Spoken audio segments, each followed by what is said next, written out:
হঠাৎ করে এক রাতে কেরালাতে হয়ে গেল বন্যা। চলো সেই ঘটনাই তোমাদের কাছে শেয়ার করবো। সো হ্যালো গাইজ, 11 দুগুণে 22। Oh shit, sorry.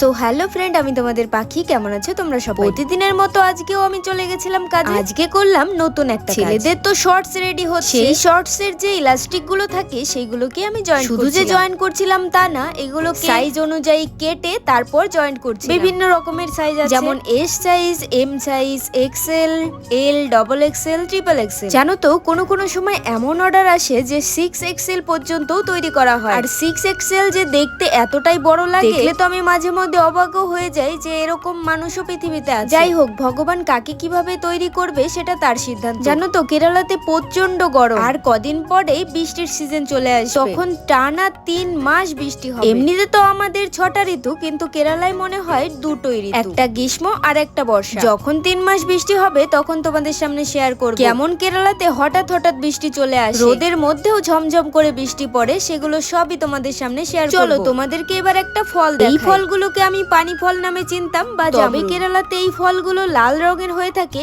এটা জানতাম। আমার মামা বাড়িতেও এই ফলের গাছ ছিল, তবে সেটা সাদা রঙের। তোমাদের তো এর আগে একটা ভিডিওতে বলেছিলাম যে কেরালাতে ইট পাওয়া যায় না, ইটের বদলে এখানে এক ধরনের কাঠটা ব্যবহার করা হয়। এই যে সেই কাঠটাগুলো রাস্তা দিয়ে হাঁটতে হাঁটতে একটা বাড়ির সামনে দেখতে পেলাম, তাই তোমাদের জন্য একটু ভিডিও করে নিলাম। কেরালায় যত সব দেওয়াল দেখতে পাও সবই কিন্তু এই কাঠটা দিয়েই তৈরি। এই কাঠটা দিয়ে আগে তৈরি করার পরে সিমেন্ট বালি দিয়ে প্লাস্টার করা হয়। জানো তো আমি কালকেও এই রাস্তা দিয়ে আসার সময় ভিডিও করেছিলাম, তখন কিন্তু এরকম জল ছিল না এখান দিয়ে। আজকে এসে দেখি ও মা কত জল হয়ে গেছে। আমি সঠিক জানি না এই জলটা কোথা থেকে আসছে, তবে তোমাদের আগের দিনের ভিডিওটা শেয়ার করি। দেখো এখান দিয়ে একটু জল নেই। রুমে ফেরার সময় চলে আসলাম মাছের দোকানে একটু মাছ কেনার জন্য। মাছের দোকানে এসেও তোমাদের কাছে একটা জিনিস শেয়ার করব, যেটা আমি আমাদের ওইখানে দেখি। এখানে মাছ কাটার স্টাইলটা একটু আলাদা, আমাদের ওখানকার মতো। আর পেছনে কাকগুলো দেখো কেমন ভাবে সব নিয়ে যাচ্ছে মাছের কাটা। এবার তোমাদের সামনে শেয়ার করি মাছ কাটার ভিডিও। আমাদের ওইখানে তো মাছের শুধু আঁশটা ছাড়ানো হয়, তবে এখানে কিন্তু আঁশ সমেত ছালটাও ছাড়ানো হয়। কি